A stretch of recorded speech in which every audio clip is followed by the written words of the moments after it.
кім едім, қазақ деген ел едім, қанжармен тарап шашымды, қара жамды жебедім. Саламатсыз ба?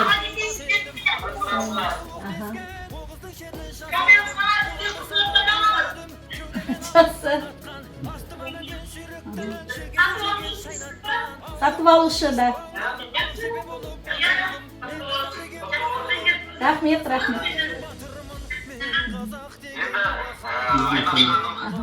Сіздер шын жүректен алған үйіңіз берекелі, ырысы мол болсын. Амин. Шаңырағында тек қана той болсын, жақсылық болсын. Рахмет сізге. Рахмет, сіздерге де рахмет. Ой, бірінші, алғашқы пәтер. 14 жыл бойы қайда тұрдыңыз? 14 жыл бұрын сол жаңағы аренда квартирамен, пока балаларым оқып, бітіріп, тұрмысқа барып, немере нетпейінше ондай болған жоқ. Үлкен қуаныш екен ғой. Қоныс жайлы болсын, құтты болсын. Амин. Қанша бөлмелі пәтер алдыңыз? Бір бөлмелі. Өзім жалғыз болған үйім, өзіме жеткілікті. Жақсы. Ал айтып беріңіз тарихыңызды. Қалай келдіңіз бізге? Біздің жобаны қалай сендіңіз? Мен бірнеше банктарға бардым, ипотекадан ұтылмаған соң.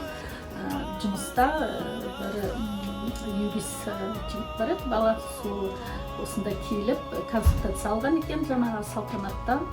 Содан кейін барып, маған осындай фонд бар екен, көресіз бе, білесіз бе, барып көрейік дегесін. Сол мен 4-ші ақпанда келіп, шеден сіздерден консультация алып, содан кейін барып, келесі күні 50% ақшасын төлеп, тез арада сондай не қабылдап, бүгінге 30 жұмыс күнінен кейін осындай пәтерге ие болып отырмын. Рахмет сіздерге.